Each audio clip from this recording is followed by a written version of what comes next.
Hello there, and welcome to Bread Garden Market's Vinophile 3rd edition wine club. This month we'll be focusing in on the 3 B's of Italy: Bararesco, Barolo, and Brunello, arguably the 3 greatest red wines that come out of Italy. There is a little bit of debate about that possibly, but we'll get into that later. First, I want to get into Italy as a whole, in terms of as a winemaking country. Wine is very important to Italian culture, just as important almost as their food and their art. Italy takes a lot of pride in the wines that they make, and rightfully so. These are some of the best wines in the world. Italy is the largest producing wine country in the world.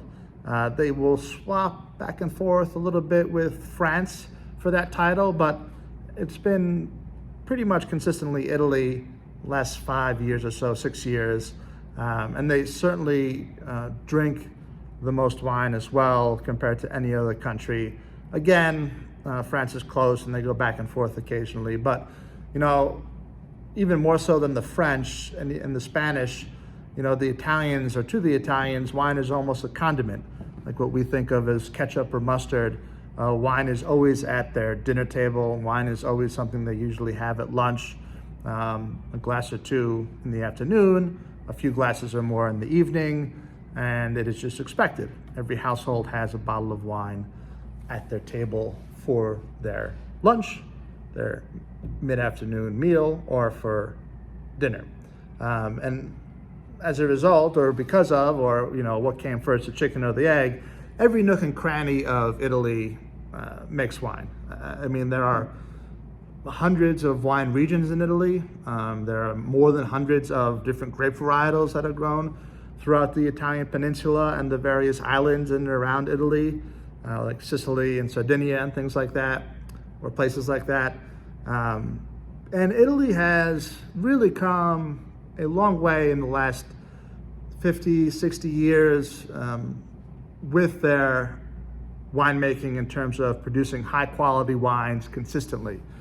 Italy has always made good quality wines, but the consistency for long stretches of the early 20th century just was not there, especially for stuff coming over to the United States. If you ask somebody back in the 60s or 70s what they think of when they think about Italian wine, they would think about those old Chianti bottles in the wicker baskets that would usually be hanging from restaurant ceilings, or they'd be used as candle holders. And that's probably the best use of those particular bottles of wine. They certainly were not of any great quality in terms of drinkability. They were kind of light, thin. They tend to be fairly harsh and acidic, or they could be kind of overly fruity and almost a little sweet. So not what we think of today in America as great Italian wines. But the government, specifically the DOC, the DOCG, we talked about the AOC in France. Think about the DOC, DOCG the same way. These are government organizations who are responsible for controlling the quality of wine through various laws. And they have done quite a job and have done a lot to delineate wine regions, improve quality, and kind of make Italy more understandable as a whole in terms of a winemaking, wine-producing country. Of course, this is still Italy. This is still a country that has had over 66 governments since World War II. There's still a lot of red tape that goes into winemaking in terms of governance, and obviously some corruption that seeps in always. And this is true for most places, but Italy in particular always seems to be ahead of the game with a lot of that stuff. And I say this with all due respect and with a lot of love as an ancestor of Italian immigrants. We really wouldn't want it any other way. But again, you really cannot overstate the importance and love of wine in Italy.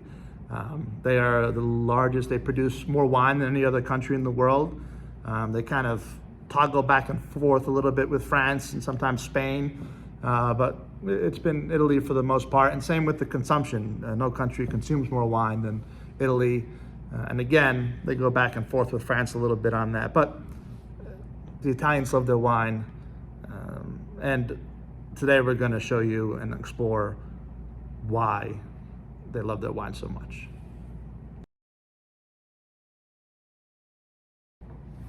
So this is neither the time nor place to get into all these wine regions, all the different grape varietals. We're kind of very narrowly focused today. And we are focused, again, as I said earlier, on Bararesco, Barolo, and Brunello. Again, these are widely regarded as the greatest wines in all of Italy. There are other wines, other wine regions that you can put on that list as well. Big fans of Amarone will certainly tout the qualities and amazing virtues of Amarone, and they have every right to do so. Amarone is fantastic wine. And then you have your big super Tuscan producers like your Sassicaia, Antinori da Sestignanello, among others, and these are fantastic wines as well. And if you would say, these super Tuscan producers, they're my favorite, again, you have a valid argument. We're kind of picking hairs at this point, but the three wines that we're going to be talking about really embody Italy more than anything else. Bararesco, Barolo, and Brunello are the epitome of great big Italian reds. Bararesco and Barolo, of course, are wine regions. They are both located in the northwestern part of Italy, specifically in Piedmont. So when we're talking Barolo, Bararesco, we're talking wine regions. Brunello is actually a grape. Brunello is a clone of Sangiovese. And Sangiovese is the most important red grape in all of Italy, at least in terms of what comes over to the United States and what we know about Italian wine. The second most important red grape, in my opinion, in terms of quality, in terms of embodying the greatness of Italy, is the Nebbiolo grape. And the Nebbiolo grape is what's used to make red wines from Barolo and red wines from Bararesco. So more than anything else, this is why we picked these two wine regions and one grape varietal, because they're the embodiment of the Nebbiolo grape in Barolo and Bararesco, and Brunello is the grape, clone of Sangiovese, and that comes from the town of Montalcino in Tuscany. So these are what we're going to be focusing on today.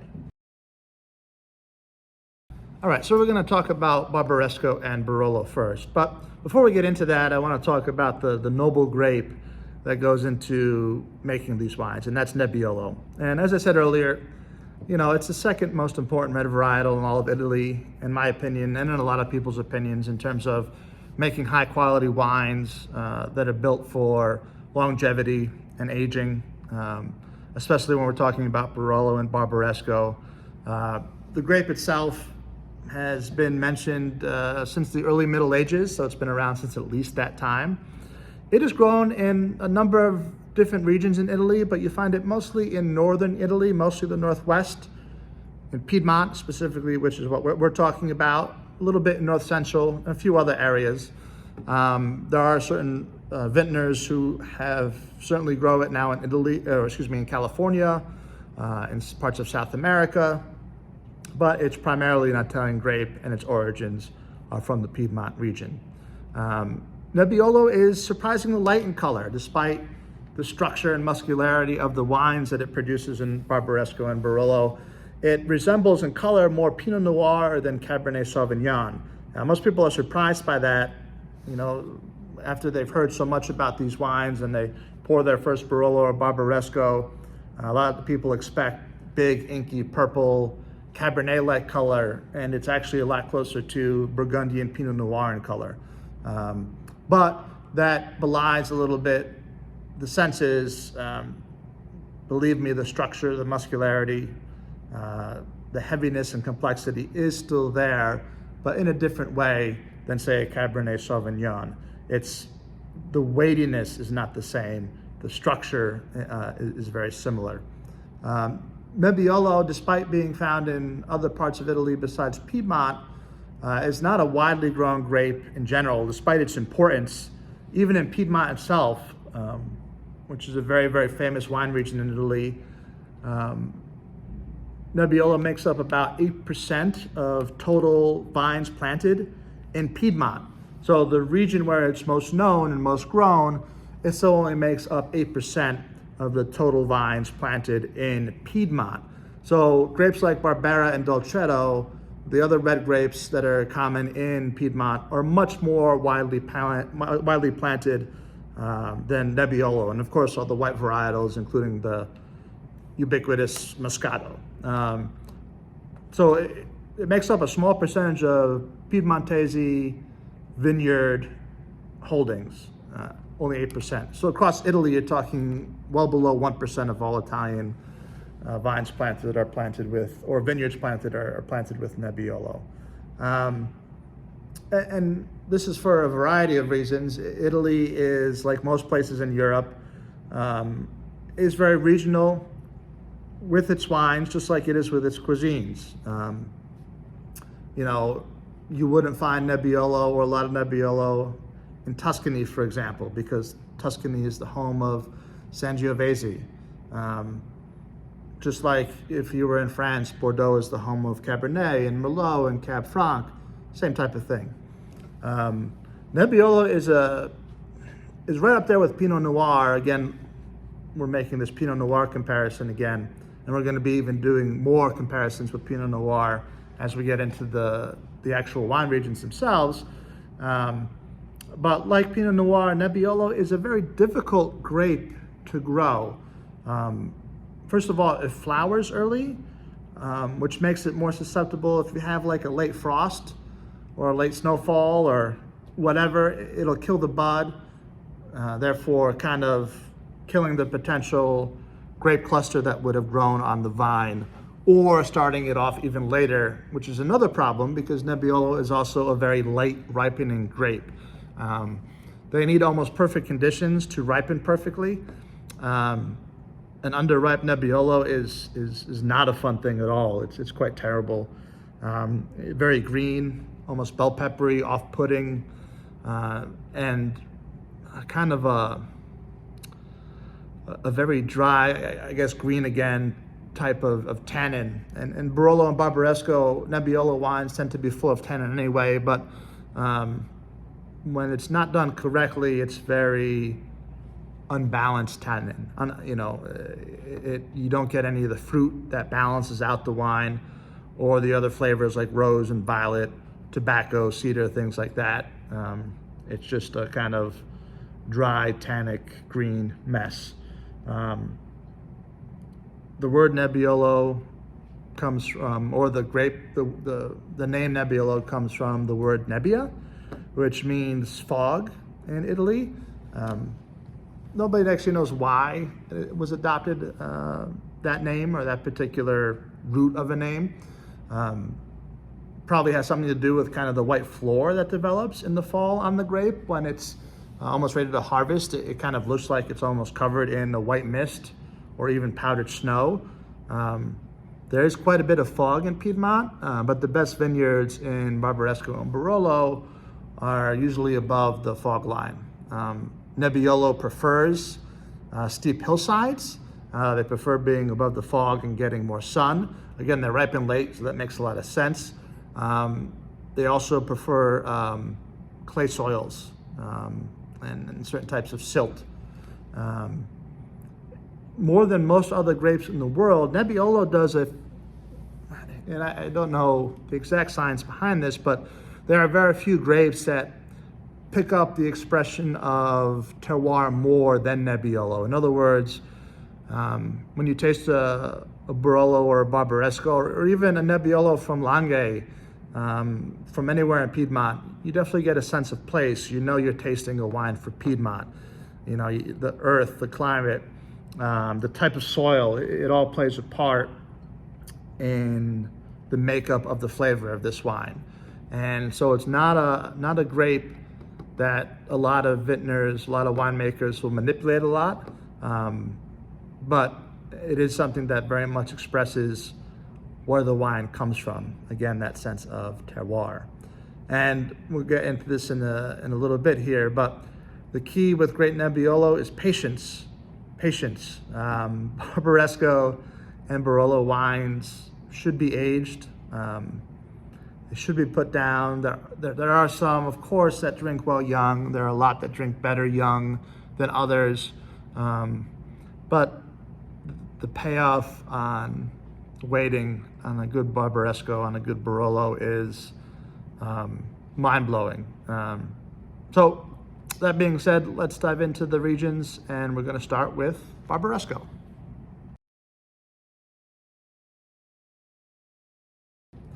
All right, so now we're talking Barbaresco. Get into the wines here now. So Barbaresco is a wine region. Again, Northwest Italy, Piedmont. It is right next to Barolo, the region we'll talk about next. So it's no coincidence that these two great Nebbiolo wine producing regions are in the same, not only the same wine region, but happen to be right next to each other. So Barbaresco, in order to be labeled Barbaresco, the DOCG, which is the highest classification you can have for protected wines in Italy, requires a number of things.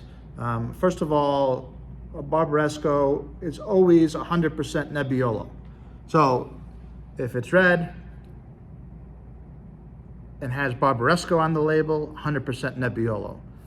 And I don't know why I said red specifically, because you don't have any whites that are labeled Barbaresco. So the only wine ever labeled Barbaresco are red wines made from the Nebbiolo grape. To be called Barbaresco, they must be aged at least 26 months, with at least 9 months in oak barrels, or wooden barrels, excuse me. For Barbaresco Reservas, they have to be aged at least 50 months, so a little over 4 years, and again, at least 9 months in barrel, but a lot of times they exceed that amount of time in barrel. So always Nebbiolo, 26 months, at least 9 months in barrel. If there's a Reserva, 50 months, at least 9 months in barrel. Since we're talking about two regions, Barbaresco and Barolo, that are right next to each other and both made from Nebbiolo, are we being a little redundant? Not really. Barbaresco and Barolo do have a fair amount of traits in common. Barbaresco tends to be a little more elegant, a little more refined than Barolo. You'll see a lot of wine writers and columnists and things like that call Barbaresco the more feminine of the two. I never really got describing wines with gender, but I think you get the idea. They do tend to be a little lighter, but no less great. In fact, Barbaresco has in a lot of ways always been a little overshadowed by Barolo. But to tell you the truth, I've been lucky enough to have a lot of both. Barbaresco is every bit as good, if not a little better a lot of times than Barolo, especially money in terms of value to quality, price to quality. Barbaresco, you're still gonna pay quite a bit of money. You're starting at usually the $40 range, and it could go up to $300-400, but you can find some excellent Barbarescos in that $40 to $50 price range. It's a lot more difficult to find really good Barolos in that price point. Decent ones, yes. Really good ones. There's a few sneaky producers, and we're going to get into one in a few minutes here. But Barbaresco is every bit as good as Barolo and tends, price to quality, to be a little better. In fact, the Santo Stefano Barbaresco Reserva Especial, it's not Spanish, from 1971 is widely considered, it's one of these wines that has all this story and legend around it, but it's widely regarded as one of, if not the best Italian wine ever made, the quintessential Italian wine, and that's from Barbaresco. So an outstanding wine region. So depending upon how deep you want to go, Barbaresco can be a pretty complicated wine region, or it could be a simple one. What I mean by that, you know the basics. Barbaresco, long-lived, great red wines, come out of Piedmont, made from the Nebbiolo grape, stop, period. But again, it's a little more complex than that. It's a lot more nuanced than that. Back in 2007, the DOCG finally divided Barbaresco up into 65 distinctive crus, and by crus, I mean vineyards. So essentially, a lot like Burgundy, Barbaresco since 2007 has had Premier Cru and Grand Cru vineyards. And a lot like Burgundy, each of these crus, each of these vineyards lead to or produce very different wines. It's all a matter of degree. It's still Barbaresco, right? But it produces different wines to varying degrees. Some vineyard sites produce wines that are more elegant and perfumed. Some vineyard sites produce wines that are more tannic and structured.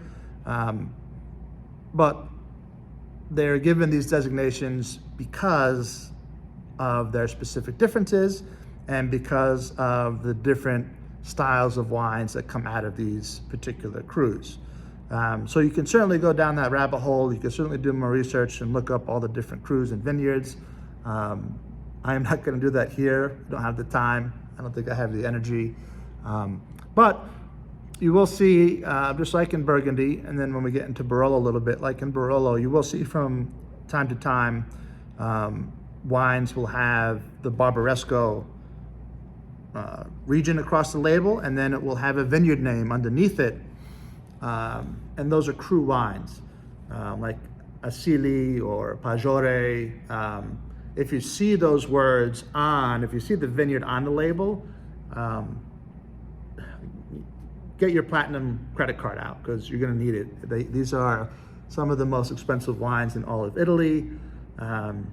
You know, they could run anywhere from a minimum of $100 to $150. Again, Gaia Grand Crus, or Gaia Cru wines, I don't even know what they're up to anymore. $600, $700 a bottle, possibly. But again, Barbaresco can also be wines of good value. And when we talk about good value Barbarescos, again, we're talking about wines in that $40 to $60 range. And a lot like in Burgundy, what you really want to look at is producer. Producer is probably the most important thing to know in Barbaresco when choosing a Barbaresco or choosing a Barolo for that matter. The greatest producers in these regions produced amazingly consistent wines, even in less than stellar vintages. And so that's a pretty good segue into who we have today, or what wine we have today. So the first wine is Michel Chiarlo. It's the Reina Barbaresco. So it might be a little misleading because it has the Reina underneath the Barbaresco. This is not a cru. Reina is just the name of the particular wine.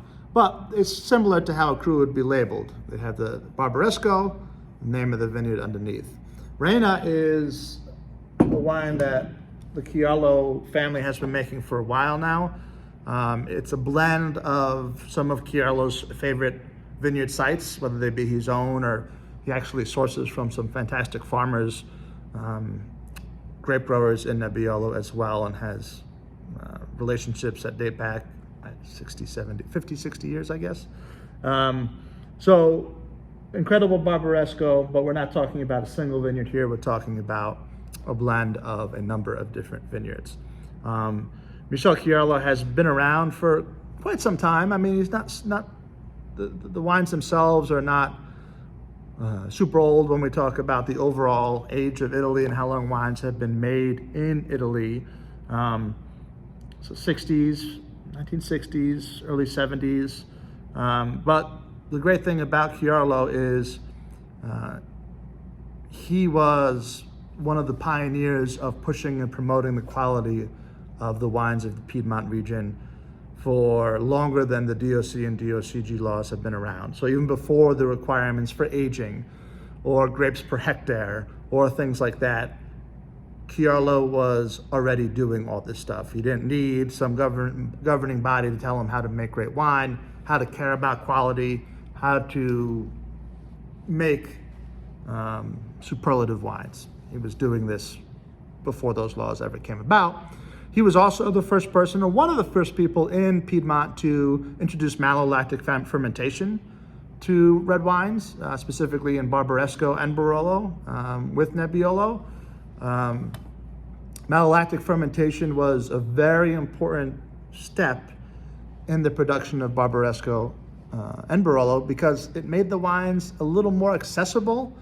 In their youth, Barolos and Bararescos in the 30s, 40s, and 50s, and even back a little further, I mean, you couldn't even touch the things for 15, 20 years. I mean, it was just tannin and acidity, and these were still great wines, but you wouldn't know it by opening a bottle in the first 5 or 6 years of its release.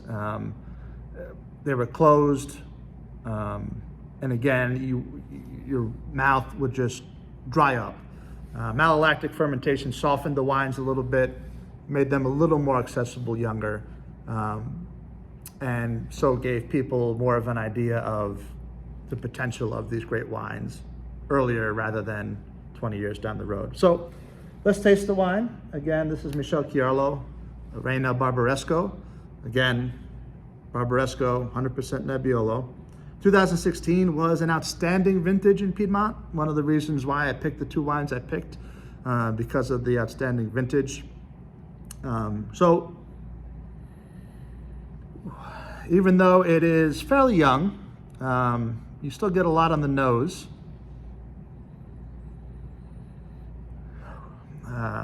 Like forest floor, red cherry,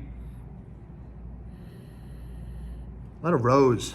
It's really nice. So it is a wine that is aromatically a little bit open. And you can see, I'm sorry, this isn't going to be good, but take a look at the, color when you're drinking this wine. Again, a Nebbiolo, it is that lighter color. It resembles Pinot Noir a little bit more than it does Cabernet Sauvignon.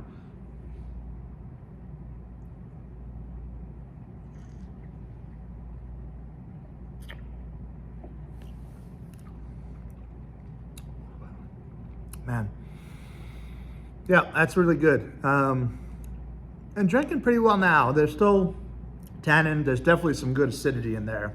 That's what, it's almost, the acidity is pretty lively. And I get a lot of what I was smelling aromatically. I get some earth. I get red berry fruits. There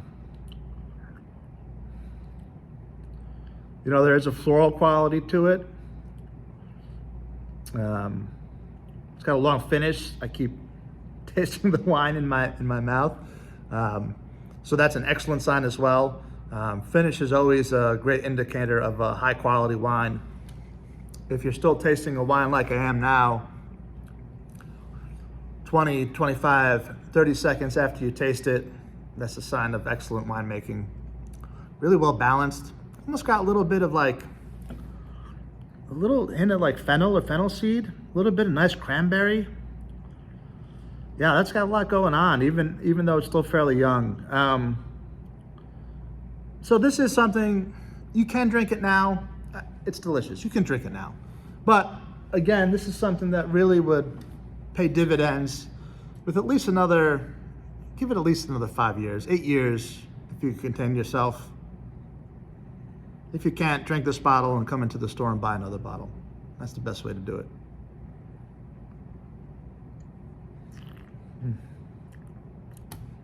Man, that's really good. So that's our first Bararesco, our first Nebbiolo. I was talking about the importance of producers before. Michel Chiarlo, great Barbera, great declassified Nebbiolos, incredible Bararescos. He does also make, or his family now also makes Barolo, has been for quite some time. Anything from this producer is going to be really good to excellent. This definitely falls into the excellent category. Just wonderful wine. So, hope you enjoy. If you're thinking about food with this wine, cheese, I think about cheese all the time. A nice aged Pecorino Toscana even better, probably a Parmigiano Reggiano that's been aged at least 2 years. You want something with big, bold flavors. I mean, this would be killer. Just cube up some Parmigiano Reggiano, throw a little balsamic reduction on top, pop a few in your mouth. It doesn't get any better. Cheers. All right, so now we're going to move into Barolo. So we're talking about the second great Nebbiolo producing region in northwestern Italy and Italy in general. We're still in Piedmont. We're right next to Bararesco. We haven't gone that far. Barolo is often referred to as the king of Italian reds, mostly because King Vittorio Emanuele II of Italy declared that it was his favorite wine, and so it became the wine of kings. And the name just kind of stuck, and so now it's the king of wines, although there are a lot worse wines he could have picked. That moniker would not have always been the case. In fact, wines that came out of this region in up through the 19th century were actually really fruity and sweet, which is almost the exact opposite stylistically of what we think of Barolo now.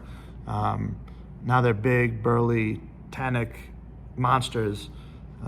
But that's a fairly recent development. It was Louis Oder, who was a winemaker from Champagne, who actually came down to Barolo, immigrated there, and started making wines that are more similar and resemble what we know of as, stylistically at least, Barolo today. Of course, the French like to take credit in any kind of major wine innovation, and so is this true? Is it legend? Is it apocryphal? Evidence would suggest that this is true. He seemed to be in this wine region around the time that the style that we know now as Barolo was developed. So congratulations to the French. You did it again. You are responsible for great Barolo wine. But of course, this is a classically Italian wine, despite Louis Oder's contribution to the making of modern Barolo. Barolo is divided up somewhat similarly to Barbaresco. I'm going to go into a little bit of similarities, but mostly the differences. We covered some of the similarities already. But Barolo is roughly divided up, or not roughly, Barolo is divided up basically into 11 villages. And then within these 11 villages, you have individual vineyards as well. So again, with Barbaresco, you can really go down the rabbit hole here and really nerd out and, just spend years studying the different villages and stylistically vineyard sites and how they're different, how they're similar. If you want to get started to doing that, look into 5 villages. Look into La Mora, look into Barolo. So these are wines from Barolo, obviously, the wine region. There's actually a town called Barolo. So the village of Barolo, the village of La Mora, the vineyards around those sites tend to produce slightly more elegant style Barolos, and a lot of it has to do with the soil. These are more limestone-based soils, so they produce slightly more elegant, less tannic wines. These wines from this region tend to be a little more accessible earlier in terms of drinking while young compared to the other villages in and around the wine region of Barolo. And then if you want kind of the opposite of that, look into the best vineyard sites in Serralunga d'Alba, Monforte d'Alba, Castiglione Folletto. These are bolder wines that are come from more sandstone soil-based vineyards. So delve into the vineyards from those villages. Best vineyards come from those 5 sites.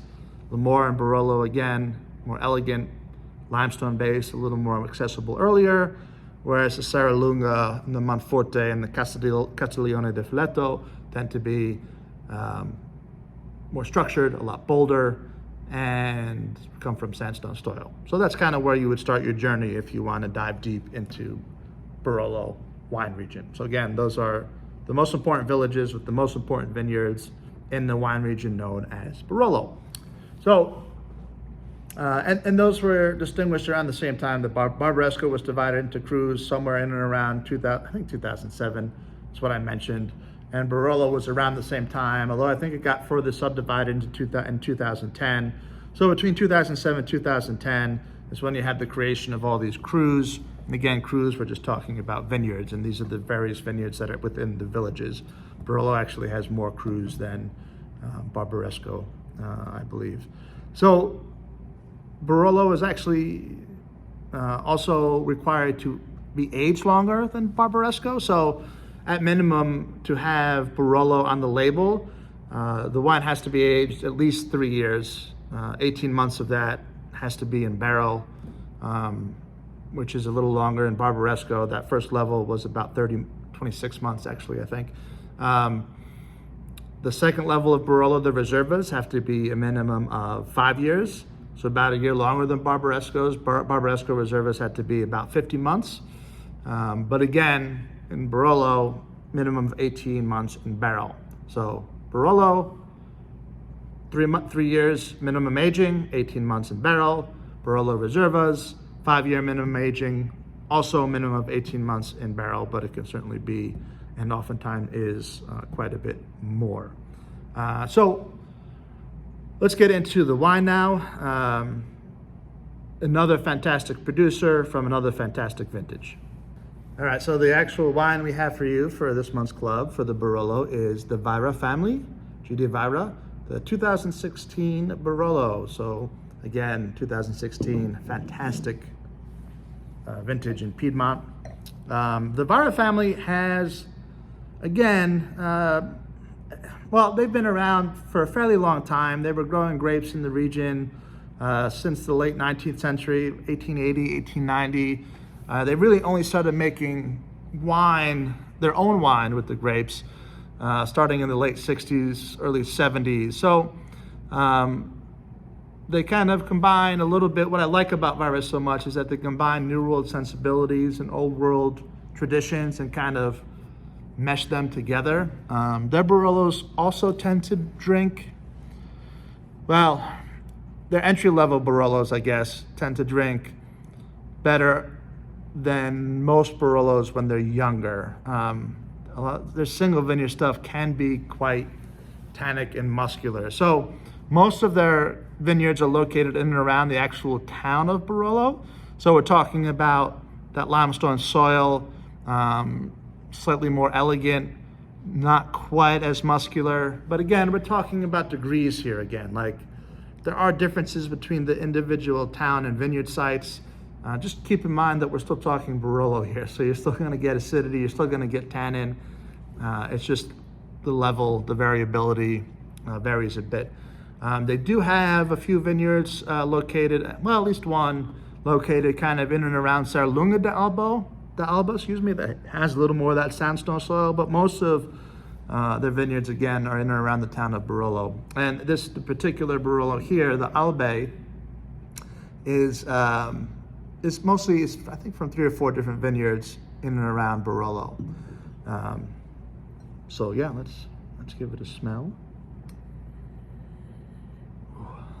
So this, like the Bararesco, this is a little more open as well, which is the reason why I picked this. I did want people to get a sense of what good Barolo is if they decided to drink it and not hold it. You know, a lot of people, I've had coworkers over the years who just got into wine, who for the longest time, they would hear the lauding of great Barolo and Barbarescos and would try them and had no idea why people like these wines so much.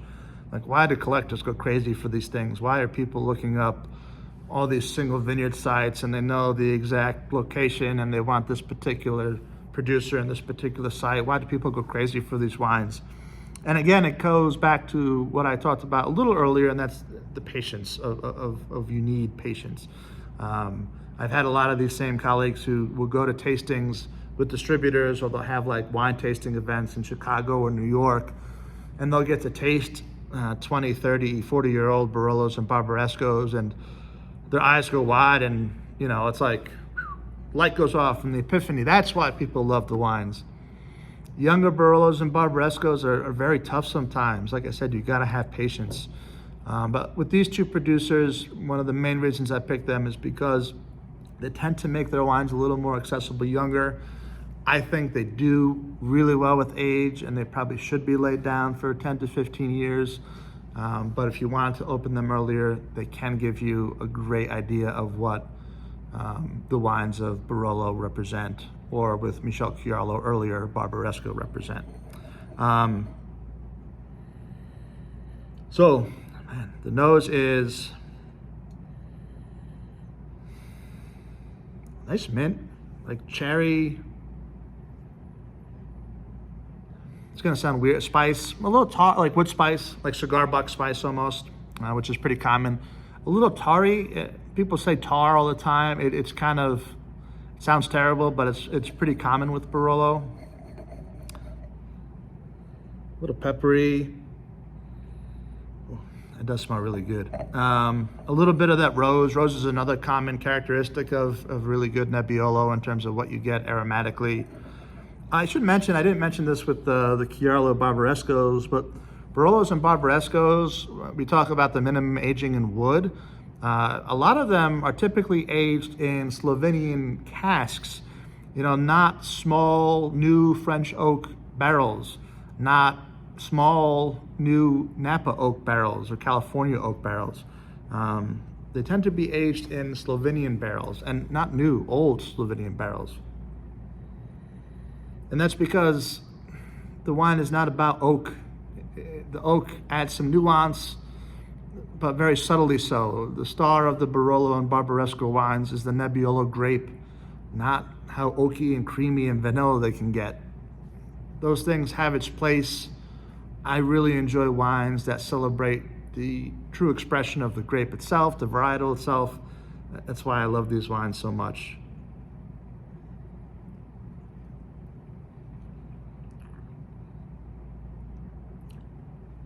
All right. So this is a little darker than the Barbaresco in terms of color. You can't see it here too well, but you'll definitely see it if you decide to open them up and pour them side by side. Definitely more structure than the Bararesco, so more tannin. There is still a lot of good flavor here though.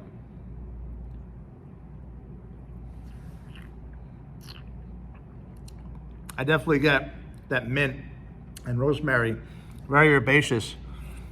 And again, more tart berries, almost like cranberry, raspberry, pumice, little musky, little spicy, but the structure is there. This is again something I would give. This I would sell longer than the Chiarlo Barbaresco. I mean, I would keep this. This is a 2016. I mean, keep it till the early 2030s at least. These wines become amazing, by the way, when they get older. They almost turn into super fantastic. Just comparing it, it doesn't do it justice to compare it to another wine region, but think about the finest Burgundies from like Nuits Saint-Georges or Vaux Romany. They, as tannic as these are and acidic as they are young, when they have 15 years of age, they become so elegant and so beautiful. They go really well with like duck breasts, and aged Barolo is a classic combination. If you want to drink it a little younger, Ossobuco is classic. The region of Piedmont is a fantastic gastronomic region as well. So they're known for their gastronomy. They have fantastic food culture, as they do in all parts of Italy. But Piedmont is really known for their braised dishes, their truffles. Piedmont is truffle central in Italy. And they drink a lot of these Barolos and Barbarescos with the braised ossobucos, with truffle-based pastas or dishes. And as they get older, with kind of game birds, pigeon, duck, they get so elegant and beautiful. Really, wait on this. This is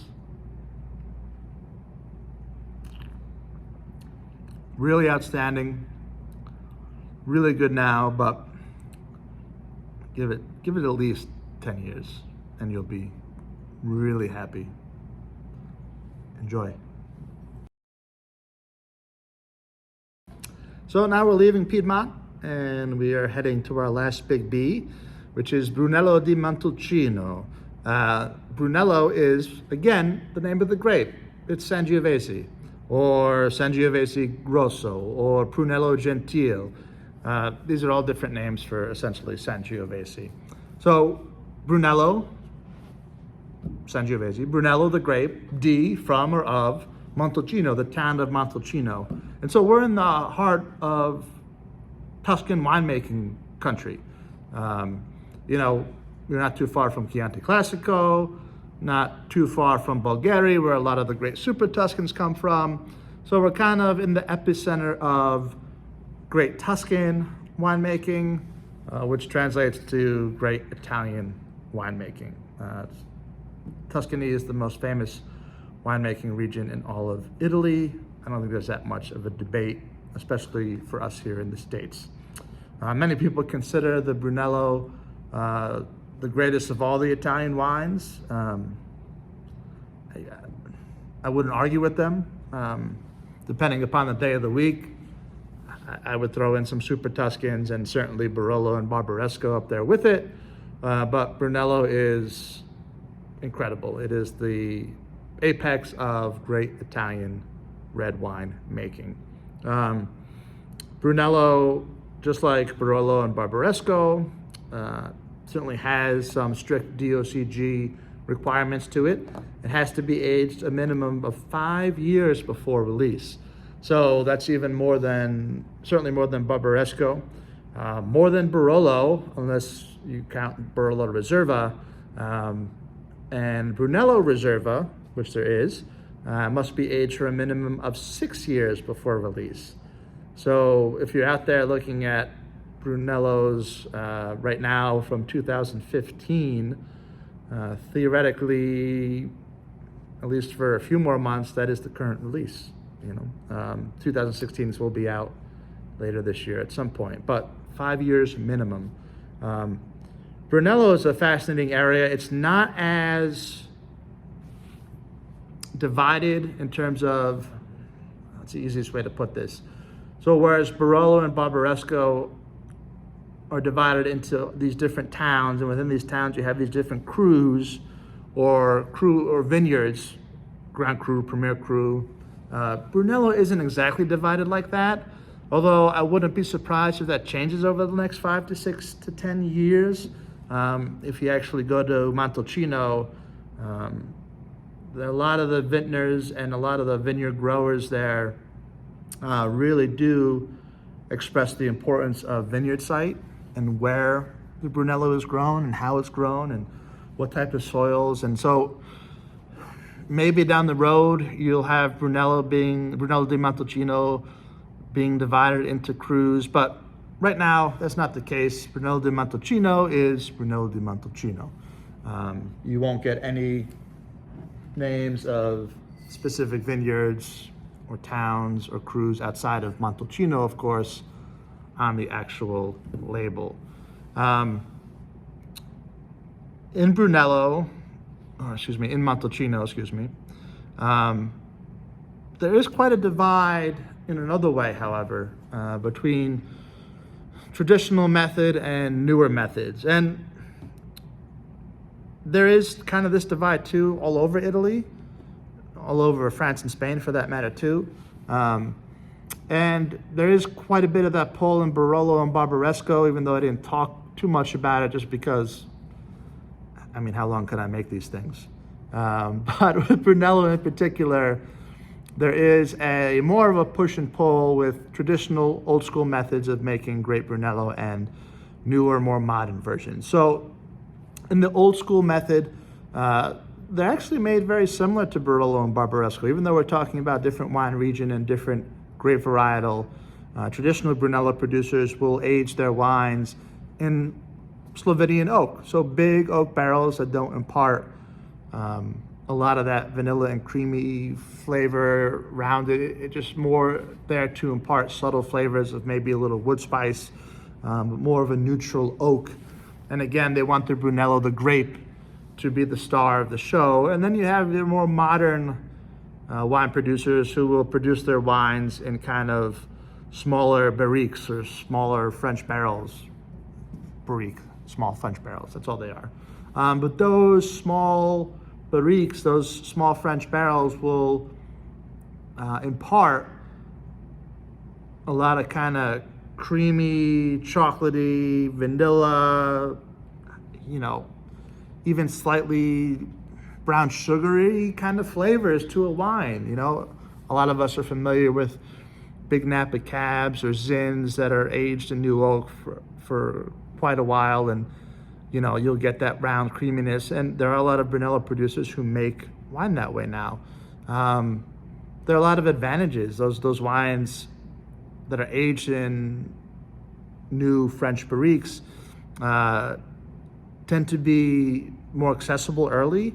You get more flavor out of them younger, whereas the old traditional method tends to beg for longer aging potential, or they're not going to be ready for a while in terms of if you want to hit their apex. So, again, producer, just like in Barolo and Bararesco, producers for Brunello di Montalcinos are very important, but there is definitely more of a push-pull between the old world versus new world, or traditional versus more modern production techniques. And that's not a debate that's going away anytime soon. In fact, it swings, in the 80s and 90s, it swung wildly where the fashionable thing was to produce big oak bomby wines that had a lot of extracted fruit. And then, it kind of started to swing the other way in the mid to early 2000s, where people were, even younger producers were like, nope, there's something to this traditional way of doing it. We want less manipulation. We want to be shepherds of grape to bottle with minimal interference. Now it's kind of a little more balanced, and depending upon the producer, whichever style you prefer, you can have. I don't have a big personal preference. I do tend to like less oak, but the Brunellos are so beautiful. Either way, you can't go wrong. So the Brunello di Montalcino that I have chosen is a little different from what I've chosen in past clubs, mostly because of the size of the producer. The Brunello we're going to drink for this club, or that you're going to store down in your basement, this one you should definitely store in your basement, please, is from a rather large producer.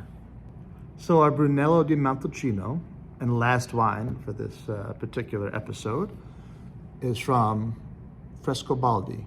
Now, Frescobaldi produces tons of wine.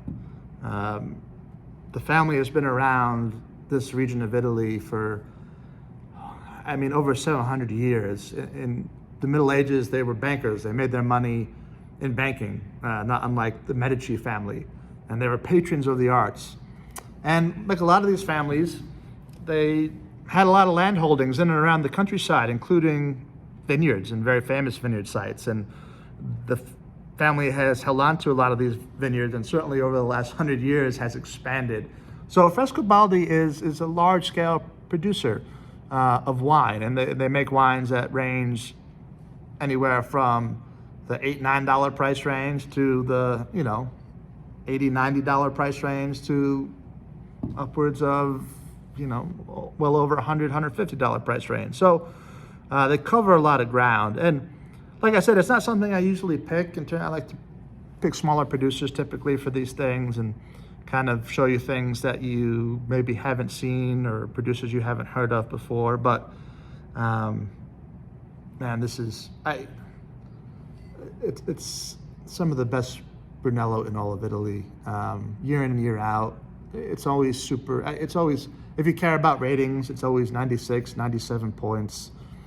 This is the Castel Giocondo Brunello di Montalcino from Frescobaldi, 2015, which was an outstanding vintage in Tuscany in particular. And again, even though we're talking bigger producer doesn't always, I'm often guilty of of not promoting wines from larger producers, but they're large for a reason. They're large because they're very successful, and they're very successful because they make fantastic wines. I like to promote the small guys because the small guys don't have all the big monetary means to advertise or push their wines, but I don't limit myself to them, because why would I miss out on great wines like Castelgiocondo from Frescobaldi? The wine is, like I said, consistently year in and year out, just amazing. It's definitely darker than both the Barbaresco and the Barolo. They definitely lean more towards the modern winemaking style. You do get some oak. They do age these in French barriques. And just a lot going on. A lot of spice on the nose. A lot of leather. And the spice is kind of a mix. It's got a little baking spice, a little peppery spice.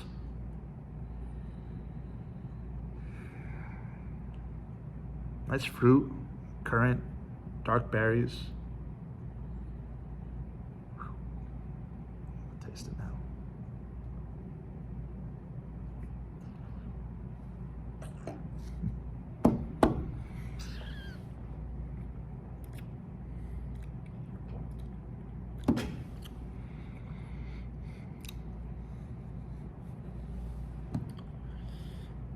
That Barolo and Barbaresco, they were fantastic. This is off the charts. It probably has, it's showing well now. It's showing a lot of flavor, but in terms of structure, this has as much structure, as much tannin, I think. Not as much acidity as the Barolo or Barbaresco. That's one of the main differences here, especially. But it has the structure that those other two wines had. It has more structure than the Barbaresco, probably in the same ballpark as the Barolo. But of course, those other two wines, which is typical of Nebbiolo and great Piedmontese wines, are definitely have more acidity. And acidity plays an important part of aging as well. People think tannin and structure. Acidity is also acts as a preservative for wine and determines how long a wine can age, as much, probably actually even more so than tannin. Oh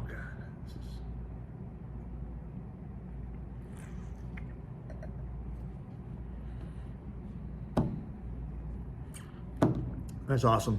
That's awesome. I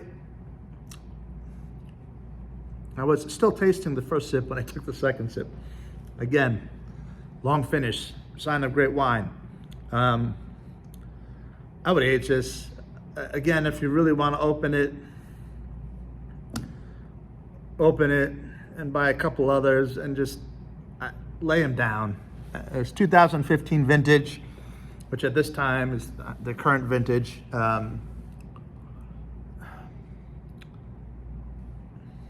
20 years.